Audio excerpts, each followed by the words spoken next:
Salam sejahtera. Hari ini kita digemparkan dengan laporan peniaga bimbang kenyataan Papagomo boleh jadi rusuhan. Mahkamah Session di sini hari ini dilaporkan diberitahu satu laporan polis dibuat terhadap penulis blog Wan Muhammad Azri Wan Deris. Ekoran kenyataan yang didakwa menghasut bahawa kerajaan yang memerintah memihak kepada Israel dan Barat. Laporan itu dikemukakan oleh seorang peniaga, Hisham Syarudin, 42 tahun, kerana bimbang kenyataan Wan Muhammad Azri atau Papagomo boleh menyebabkan berlaku pergaduhan dan rusuhan di negara ini. Menurut saksi pendakwaan pertama itu, laporan dibuat pada 8 November 2023 bagi mengelak perbalahan selain khawatir dengan desas-desus bahawa Israel mahu menyerang Malaysia. Hisham menyatakan bahawa demikian ketika pemeriksaan semula oleh Timbalan Pendakwa Raya Muhammad Mustafa P. Kunayalam pada hari pertama perbicaraan kes bekas Exco Pemuda UMNO itu di hadapan Hakim Siti Aminah Ghazali. Dalam keterangannya, Hisham berkata, sebelum laporan dibuat, beliau menonton satu video di akaun Facebook Khalid Hamidi dan akaun TikTok Project Papa yang memaparkan kenyataan Wan Muhammad Azri. Saksi kemudian membuat laporan polis supaya pihak berkuasa menjalankan siasatan ke atas individu terlibat yang mengeluarkan kenyataan boleh mendatangkan kegusaran awam. Saya mengenali Wan Muhammad Azri atau Papagomo melalui media sosial dan telah mengikuti perkembangan politiknya sejak tahun 2020, namun saya tidak mengenali Khalid. Hantaran Khalid di akaun Facebook naik semasa saya melayari Facebook pada 8 November tahun 2023. Saya nampak ada orang kongsikan link kepada posting di Facebook, kemudian saya klik kepada link tersebut yang membawa saya kepada hantaran itu, katanya. Ujar saksi, setelah menonton dan meneliti video tersebut, beliau mendapati kenyataan yang dibuat oleh Wan Muhammad Azri atau Papagomo berbentuk menghasut rakyat untuk membenci kerajaan dengan mengatakan kerajaan ketika ini adalah pro kepada rejim Israel. Fakta itu tidak benar kerana terdapat banyak program dan tindakan kerajaan yang jelas mengutuk tindakan-tindakan Israel. Kata-kata tersebut adalah penghinaan kepada kerajaan dan boleh menjejaskan usaha untuk menyatakan pendirian konsisten kerajaan kepada perjuangan rakyat Palestin bagi mendapat negara yang merdeka. Perdana Menteri Datuk Seri Anwar Ibrahim selaku ketua kerajaan telah pergi ke negara Timur Tengah seperti Arab Saudi, Mesir dan Turki pada penghujung Oktober tahun 2023 untuk mendapatkan sokongan negara-negara tersebut dalam membantu mengutuk tindakan kejam Israel ke atas rakyat Palestin di Gaza, katanya. Semasa disoal siasat, Peguam Muhammad Rafiq Rashid Ali mewakili Papagomo, saksi itu tidak bersetuju bahawa laporan polis berhubung kenyataan tertuduh itu dibuat kerana mahu mempertahankan parti PKR dan Anwar selaku presiden. Hisham bersetuju dengan peguam berkenan bahawa tiada rusuhan dan pergaduhan berlaku di Kedutaan Amerika Syarikat dari tarikh laporan polis dibuat sehingga hari ini. Sementara itu, seorang peniaga Khalid Hamidi, 55 tahun, memberitahu mahkamah bahawa video mengenai kenyataan Wan Muhammad Azri itu dimuat naik ke dalam hantaran akaun Facebook beliau pada 5 November 2023 menggunakan telefon bimbitnya. Saksi pendakwaan kedua itu berkata beliau memuat naik video tersebut ke dalam akaun Facebooknya kerana mempunyai sedikit perasaan tidak puas hati dengan peningkatan harga barang serta barangan keperluan harian sukar diperoleh di pasaran selain tertarik dengan paparan video itu. Wan Muhammad Azri didakwa menyebut kata-kata menghasut di laman Facebook Khalid Hamidi dan kata-kata itu dilihat oleh individu di sebuah unit kondominium di Jalan Tongshin, Bukit Bintang di sini pada tengah hari 8 November 2023. Perbicaraan bersambung lagi esok. Laporan dipetik daripada Cosmo Online. Sekian untuk kali ini. Jangan lupa tinggalkan komen Anda untuk isu kali ini. Kita jumpa lagi. Bye-bye. Salam sejahtera, ini satu lagi kejutan besar kepada Parti Bersatu. Pendedahan ini luar biasa. Bersatu manipulasi istilah, terhenti keahlian kata Setiausaha Politik Anwar. Setiausaha Politik Perdana Menteri Datuk Seri Anwar Ibrahim, yaitu Muhammad Kamil Abdul Munin, menyifatkan bersatu sebagai memanipulasi istilah terhenti keahlian berhubung kedudukan 6 ahli parlimen parti itu. Muhammad Kamil mencabar Presiden Bersatu Muhyiddin Yassin untuk menyatakan secara jelas sama ada 6 ahli parlimen yang menyokong Perdana Menteri Anwar Ibrahim itu dipecat atau tidak. Ini selepas Muhyiddin menyifatkan Speaker Dewan Rakyat Johari Abdul membuat tafsiran songsang apabila mengumumkan bahawa 6 wakil rakyat itu kekal sebagai ahli parlimen bebas. Apa yang jelas kita nampak ialah mereka ini 6 ahli parlimen dari Bersatu dipecat meskipun ada percubaan memanipulasi istilah terhenti bagi memenuhi selera tekak Muhyiddin. Penafsiran peruntukan itu harus dilihat secara konteks keseluruhannya. Jangan menuding jari kepada orang lain, menuduh speaker sebagai songsang dan sebagainya. Kamu dahulu yang enggan untuk bersetuju untuk pindahan itu dilakukan dengan lebih ketat. Kenapa Ketua Pembangkang perlu menggelupur sekarang, katanya. Marahlah Presiden kamu, katanya kepada Malaysia Kini. Sebelum ini Anwar membidas Bersatu sebagai pihak yang bertanggung jawab, membolehkan 6 ahli parlimen berkenan kekal dengan kerusi masing-masing walaupun kini menyokong kerajaan. Dia menjelaskan semasa akta anti lompat parti itu digubal di parlimen dulu, wakil Bersatu sendiri menolak peruntukan mengenai seorang yang dipecat parti akan kehilangan kerusi. Dalam kenyataan balas, Muhyiddin mendakwa bahawa Anwar gagal memahami perlembagaan persekutuan dan bukan partinya. Menurutnya, perkara 49A Perlembagaan Persekutuan jelas menyatakan mana-mana ahli parlimen yang terhenti menjadi ahli parti maka kerusinya didakwa di Dewan Rakyat hendaklah dikosongkan. Dia berkata selaras dengan peruntukan ini, Bersatu telah membuat pindahan perlembagaan parti untuk memasukkan keadaan di mana wakil rakyatnya terhenti keahlian serta merta apabila gagal mematuhi arahan bertulis Majlis Pimpinan Tertinggi MPT. Bagaimanapun, Kamil yang juga timbalan Ketua Pemuda PKR menyangkal kenyataan Muhyiddin sebagai tidak tepat. Dia turut merujuk kenyataan bekas Menteri Jabatan Perdana Menteri Parlimen dan Undang-Undang Wan Junaidi Tuanku Jaafar yang mempertahankan dakwaan Anwar. Tan Sri Wan Junaidi dengan jelas menyatakan bahawa Perikatan Nasional ketika itu sebahagian kerajaan enggan menyokong akta ini sekiranya tidak menggugurkan 2 syarat, iaitu melanggar arahan parti dan melanggar arahan whip berlandaskan untuk dapat kelulusan di Dewan Rakyat. Pada November tahun lalu, Asrawani melaporkan Wan Junaidi sebagai berkata bahawa dia bertegas mau memasukkan klausa yang menyatakan ahli parlimen yang melanggar kehendak parti akan kehilangan kerusi mereka secara automatik.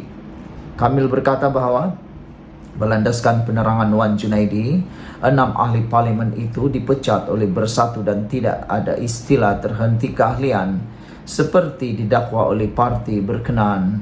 Kalau dipecat, maka perkara 49A dalam kurungan 2 kurungan C adalah terpakai di mana mereka tidak akan terhenti menjadi ahli Dewan Rakyat hanya disebabkan pemecatan, katanya lagi. Perkara 49A dalam kurungan 2 kurungan C Perlembagaan Persekutuan menyatakan seseorang ahli Dewan Rakyat tidak terhenti menjadi ahli Dewan itu menurut perkara ini hanya disebabkan oleh kurungan C pemecatannya daripada keanggotaan dalam parti politiknya. Sebelum ini, PN turut membidas keputusan Speaker Dewan Rakyat mengekalkan kerusi 6 ahli parlimen Bersatu yang berpaling tadah dengan mengatakan ia mengkhianati semangat dan hasrat murni pindaan perkara 49E Pelembagaan Persekutuan bagi menghalang ahli parlimennya bertukar parti. Sekian untuk kali ini, jangan lupa tinggalkan komen Anda. Bye-bye. Salam sejahtera. Dengan laporan ini, ada orang tanya, ada netizen tanya, adakah Parti Bersatu akan diharamkan ataupun Parti Bersatu terpaksa bermula dari bawah untuk membentuk semula perlembagaan mereka? Adakah Parti Bersatu terpaksa membuat perlembagaan baru berarti parti mereka? Kerana sebelum ini sudah pernah berlaku dalam Parti UMNO dulu, apabila pernah diharamkan gara-gara pertelingkahan dan juga gara-gara berlaku kekecohan berkait pimpinan Parti UMNO dan juga perlembagaan pada waktu tersebut. Akhirnya diharamkanlah UMNO seketika pada waktu itu sehingga munculnya UMNO baru 2.0. Hari ini apabila Speaker Dewan Rakyat Johari Abdul menyatakan perlembagaan bersatu bertentangan dengan perlembagaan persekutuan, netizen dengan cepat sekali menangkap dan mentafsir. Mereka kata, betulkah kalau ini memang berlaku? Pastilah ini akan menimbulkan masalah besar kepada Parti Bersatu. Karena kata netizen, yang mereka tahu parti ini mempunyai perlembagaan, di atas mereka ialah perlembagaan persekutuan. Jangankan parti, perlembagaan negeri pun di bawah perlembagaan persekutuan.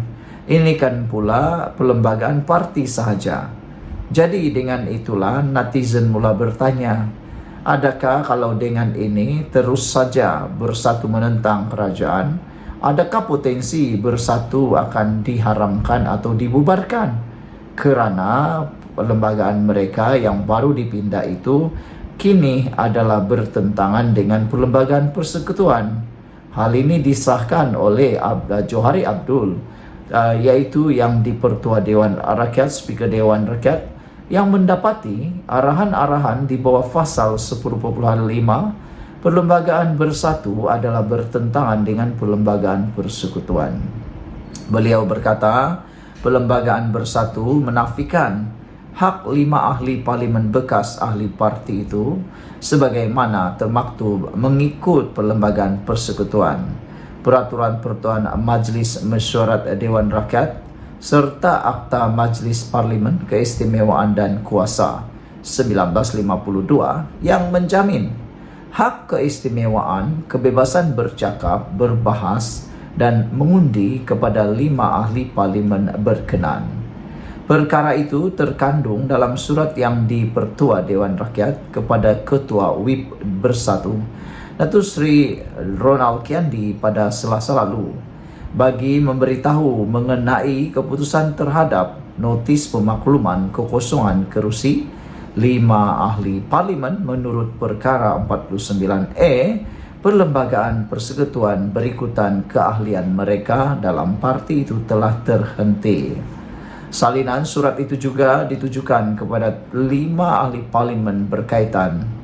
Saudara berkenan dengan surat permohonan oleh Bersatu kepada 5 ahli Dewan Rakyat kembali ke kerusi pembangkang di Dewan Rakyat.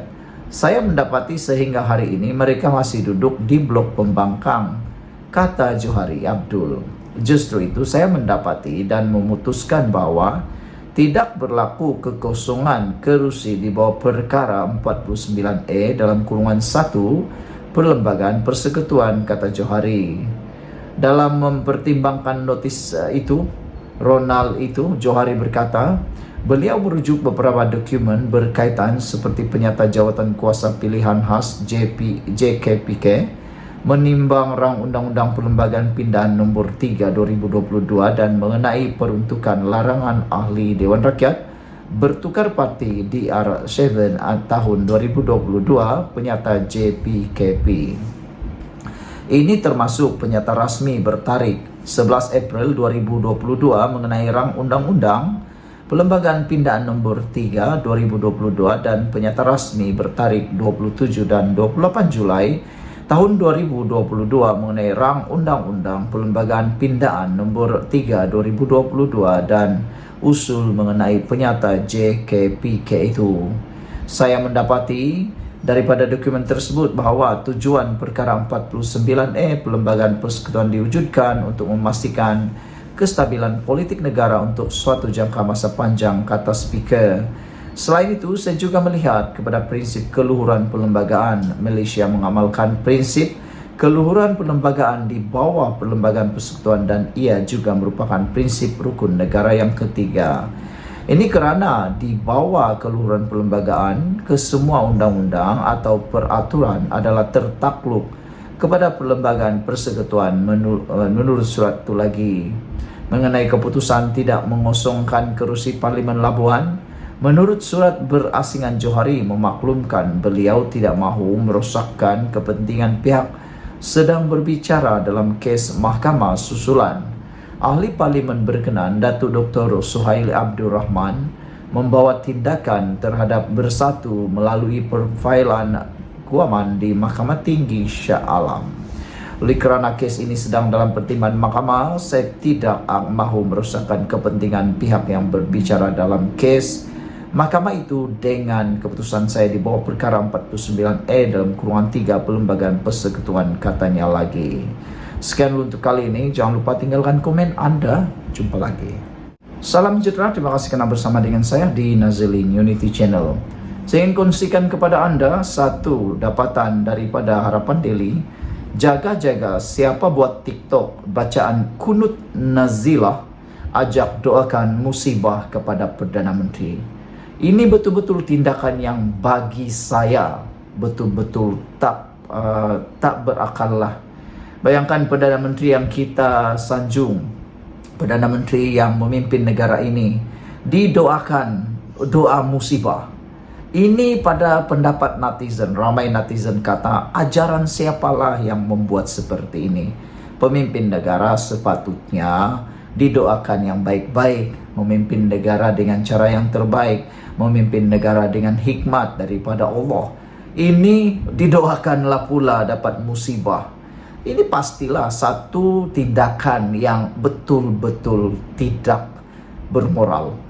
Perkara ini memang dikecam. Apapun agama, saya yakin tiada yang mengajarkan untuk didoakan pemimpin itu musibah. Tak tahulah ini ajaran mana. Adakah itu sebenarnya ajaran agama atau ajaran parti semata-mata?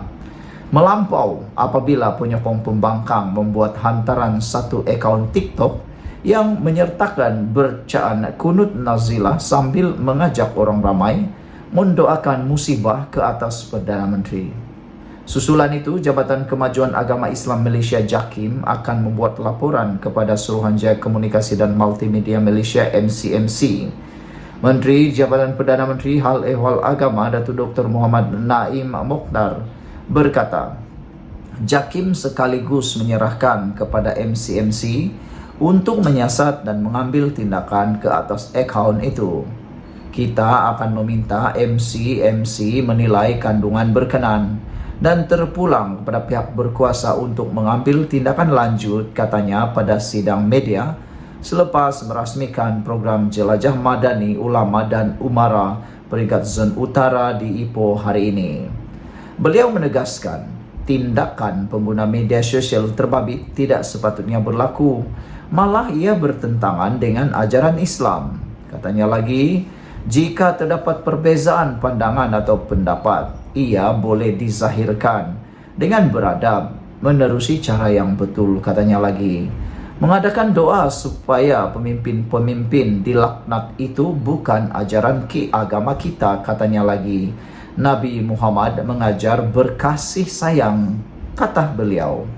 Sekiranya ada beza pandangan atau pendapat, apatah lagi dengan pemimpin seagama kita, sepatutnya kita menzahirkan, biarlah dengan adab dan cara yang betul, tambahnya lagi. Saudara-saudara sekalian, apabila diberikan amaran seperti ini oleh JAKIM, Anda harus percaya. Mana yang nak dipercaya? Orang politik ataupun Jabatan Agama Islam, Kemajuan Agama Islam Malaysia JAKIM. Kalau JAKIM, dia tiada kepentingan langsung mana-mana parti politik. Tetapi parti politik ini banyaklah caranya untuk menang untuk memenangi hati rakyat, mendapatkan sokongan, termasuklah berani menunggang agama, dan lagi teruk berani pula menganjurkan doa kunut nazilah, ajak doa musibah kepada PM. Ini bukan dibuat oleh parti pembangkang, tetapi penyokong pembangkang pula. Penyokong-penyokong pembangkang ini sepatutnya diajar oleh para pemimpin pembangkang, khususnya parti PAS, untuk berubah dan tidak melakukan perbuatan yang jahat seperti ini. Mendoakan musibah ke atas Perdana Menteri itu perbuatan yang benar-benar tidak diajar oleh agama manapun. Susulan itu, JAKIM telah membuat laporan dan mohon MC mengambil tindakan. Betul lah, kita harapkan MC mengambil tindakan sekeras-kerasnya, tegas kepada orang-orang seperti ini. Yang hairannya bila orang itu sudah ditahan, direman, disiasat, barulah orang kata tiada kebebasan bercakap, ada penganiayaan dan sebagainya. Tapi sebenarnya mereka lah yang memang membuta tuli, sanggup ditunggang oleh orang-orang politik semata-mata untuk menjatuhkan pemimpin. Perbuatan itu perbuatan paling dayus sekali. Sekian untuk kali ini, jangan lupa tinggalkan komen Anda. Bye-bye. Salam sejahtera. Ini satu lagi pendedahan yang pastinya paling dibenci oleh Parti Bersatu. Apabila sudah terang lagi bersuluh, sudah terang disuluh lagi. Pasal bersatulah, undang-undang anti lompat parti lompang. Rupa-rupanya masalah kelompangan undang-undang anti lompat parti ini bukan disebabkan oleh Speaker Dewan Rakyat yang disebut-sebut. Jauh sekali salah Anwar Ibrahim. Salah sebenarnya adalah kepada Parti Bersatu, khususnya pimpinan Muhyiddin Yassin. Ahli Parlimen Bangi, Serezan Johan, menegaskan bahwa Bersatu ketika menjadi kerajaan tidak bersetuju bahwa wakil rakyat yang dipecat perlu mengosongkan kerusi. Oleh sebab itu, katanya, perkara 49E Perlembagaan Persekutuan mengenai lompat parti mempunyai kelompangan yang ketara. Dengan keputusan Speaker dalam hal 6 ahli parlimen yang menyatakan sokongan kepada Perdana Menteri, tiba masa kita pertimbangkan untuk pindah perkara 49E dalam kurungan 2 kurungan C Perlembagaan. Katanya Bersatu adalah puncak mengapa kita ada kelompangan ini, yang coba diperbaiki melalui pindahan oleh parti politik dalam perlembagaan parti. Selepas 6 ahli parlimen menyatakan sokongan kepada Perdana Menteri, barulah mereka terhege-hege untuk pindah perlembagaan mereka. Kalau nak faham lagi, mudah saja. Kelompangan yang berlaku dalam Akta Anti Lompat Parti sudah dibaca, sudah dihidu oleh parti-parti yang lain seperti UMNO, PKR, Amanah dan DAP. Dan pas sekali, satu-satunya yang tidak dapat menghidu atau sudah menghidu tetapi tidak mengambil apa-apa tindakan ialah Parti Bersatu. Pada peringkat awal mereka tidak mengambil tindakan karena mereka merasakan Akta Anti Lompat Parti itu sudah sempurna. Tetapi parti yang lain seperti PKR, UMNO, mereka tahu ada kelompangan berlaku kalau ahli mereka menyokong pembangkang ataupun sesiapa yang tidak mengikut M-Block. Mereka mengenakan tindakan saman, pampasan dan juga boleh dikenakan lompat parti. Mereka buat itu untuk menutup kelompangan perlembagaan itu. Parti UMNO, PKR dan DAP serta Amanah, mereka membuat pindahan dalam perlembagaan parti masing-masing. Mereka memasukkan klausa denda, saman, pampasan ataupun bersetuju mengosongkan kerusi. Dengan tindakan itu, maka langkah Sheraton 2.0 tidak menjadi.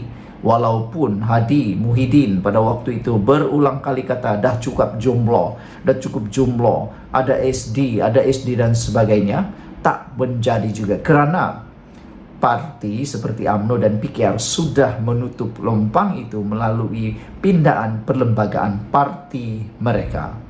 Tetapi Parti Bersatu tidak buat.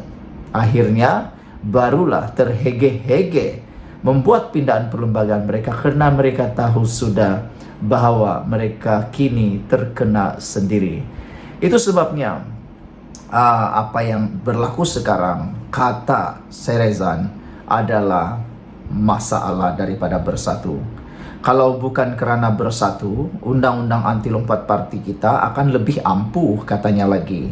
Bak kata pepatah Inggris, mereka order of their own misfortune, ataupun menulis mereka punya kerugian sendiri. Untuk rekod, Presiden Parti Pribumi Bersatu Malaysia Bersatu Tan Sri Muhyiddin Yassin pada tahun 2022 tidak bersetuju seorang ahli parlimen yang dipecat daripada parti atau meninggalkan parti atas sebab-sebab tertentu perlu mengosongkan kerusinya. Pendirian Muhyiddin yang juga ahli parlimen Pagoh itu dinyatakannya dalam mesyuarat khas parlimen bagi membentang dan membahaskan rang Undang-Undang Perlembagaan Pindaan nombor 3 pada April 2022.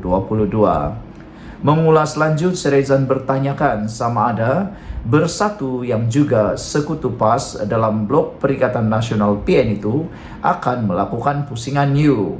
Persoalan yang saya ingin utarakan kepada Bersatu adalah, adakah anda semua bersedia untuk U-turn pendirian anda dan sokong pindaan kepada perkara 49A Perlembagaan Persekutuan? Soalnya lagi. Sekian untuk kali ini. Jangan lupa tinggalkan komen anda, tekan butang subscribe. Bye-bye.